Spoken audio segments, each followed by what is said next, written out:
Hello, my dear friends. This is Rabbi Aharon Dobinsky coming to you today from the holy city of Yerushalayim, the beautiful country of Israel. Now, I know you've all heard the expression, to err is human, to forgive divine. And this week's Parsha has perfect examples of that. You know, this week is the Et Hanan. Basically it means that Moses pleaded and pleaded and pleaded. And first of all, I should tell you, he was told by Hashem to stop. Why was he told to stop? Because he pleaded it 514 times. One more time would have meant that Hashem would have had to acquiesce and let him have his way and let him go into the land of Israel, which is what he was pleading for, the right to go into the land of Israel when he was told he would not be going in, but he would be able to see it. Why didn't he get to go in? Seems like a harsh punishment for a guy who went to Pharaoh and took all the abuse that Pharaoh had to give him, then took the people out and they bellyached pretty much every step of the way. We don't have this, we don't have that, we don't have water, we don't have food, we have food, but it's not meat. But I mean, it was always something. Can't go into the land, we get killed. It was always something. And this man, with the most infinite amount of patience, stayed with them and didn't walk off. You know, a lot of us would have said, you know what? Hey, if you don't like the way things are, I'll get out of here. You lead yourselves. I don't need to do this. I don't need to take this kind of abuse. But not Moshe Rabbeinu. No. He was a kind man. He was an honorable man. He was an extremely brilliant man. That's how Hashem was able to give him all the Torah. And I don't mean just the part you see in the scroll every Shabbos. I mean all the Torah, all the oral Torah as well. It took 40 days. And you say, wow, it's a long time. If you've ever studied Gemara, or Mishnah, or any of the other books of Torah, or any part of the other parts of the oral Torah, you know 40 days is an amazing amount of time in which to learn that much material. But he did. And he learned it so he could pass it to Yeshua, who could pass it along to the elders, who could pass it along, etc., to the people. Okay, so, but where is this thing about to err is human, to forgive divine? Where do we find that in here? Actually, we find it in a couple of places, and we find it at different levels. For example, why was Moshe not allowed to go into the land of Israel? What horrible crime did he do? I mean, he put up, again, like I said, with all the belly aching of the people, kept them in line, kept them together, got them all the way out of Egypt. You can imagine this. I want you to think about it. 1.5 million people. Actually, it was closer to probably 6 million when you take all the people who went with them. But just say 1.5 million. Walking out of a country. No, they didn't get the Rakevet, they didn't get Amtrak, they didn't get a plane, they had to walk. It was all foot power. So they walked out, all these people, right out from under the noses of the Egyptians. As a matter of fact, by this time, the Egyptians were glad to have them gone. They let, please, go, get out of here, and take all your stuff with you. You want other stuff? Here, I got gold, I got silver, take it with you. It's the gold and the silver that the people saw during the plague of darkness. And Hashem had told them to go borrow from everybody.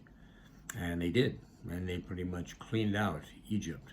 Anyway, they walk out of Egypt they walked into an oasis. No, they didn't walk into an oasis. They walked into a resort. No, they didn't walk into a resort. They walked into the middle of the desert. The desert! I don't know about you, but I'd be going, hey, this is a desert. Maybe you haven't noticed. There's really nothing out here. Especially there's no water. There's no food. What do we have out here? Oh, yes, there are snakes and scorpions to bite us. I don't know. It would be hard for me to imagine how somebody could keep all these people in line with them facing this. And you have quite a walk, by the way. Egypt is not exactly right next to Israel. So it's quite a walk in the desert, in the heat, with no water, with no food. However, Hashem provided water through the well of Miriam. And he provided food in the way of manna. Manna which was taken even by Aharon a Kohen, put into a jar and put with the testimony, the 10 Commandments in the ark, so people later on would know what it was this was. Which is interesting because they were told, don't collect for 2 days because it will go bad, it will stink. And it did when they found some of those who didn't believe it got extra, and they found out that's what it did. But for some reason or other, this didn't. This was a miracle. Lots of miracles in Torah. Anyway, so he takes all these people all the way through the desert, all the way to Israel. They go and then they lie about the spies. I mean, the spies lie about the land, tell them all the things that are bad, how it's impossible, in spite of the fact that Hashem, who, let's say, what did he do? He took them out of Egypt, took them across the Red Sea, took them across and gave them manna to eat, gave them quail to eat, gave them water to drink, it made it so that their clothes and their shoes lasted virtually forever. But they couldn't believe that he would give them the land, and they lied about it. And it was Lashon Hara. And it cost them another 40 years of wandering in the desert. And, they could have been there a lot faster than 40 years, but it was apparent to Moshe Rabbeinu and to Hashem that this was a generation of slaves. They didn't have the mentality of what it took to go in and conquer a land. So he waited for the next generation to come along. He has infinite patience. Hashem has infinite patience. He also has infinite knowledge.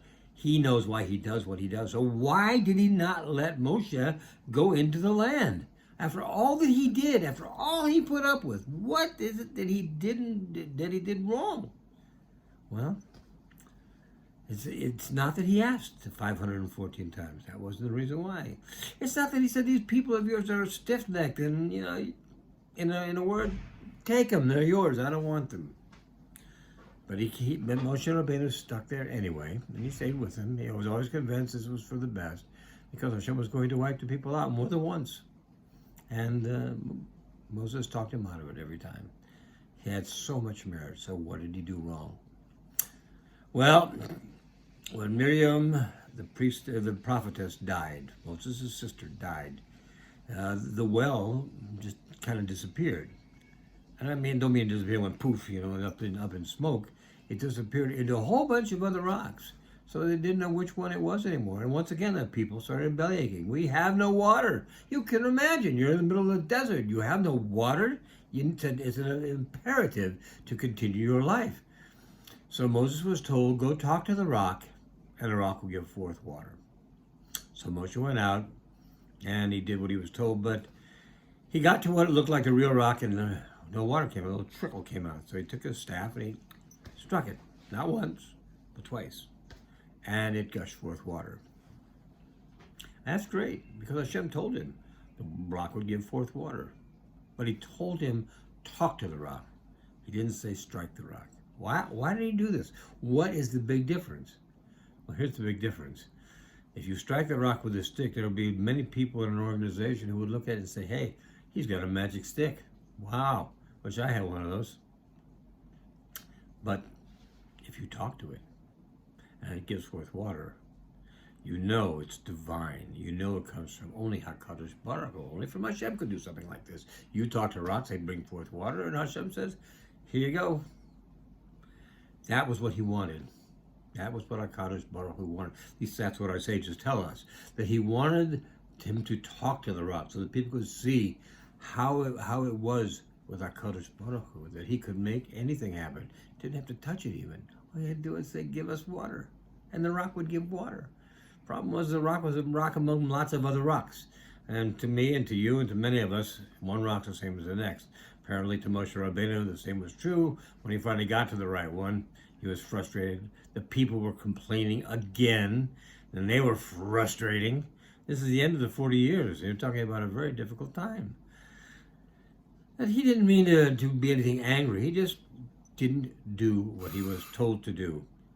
And it's important we do what we're told to do, particularly by HaKadosh Baruch Hu. Why?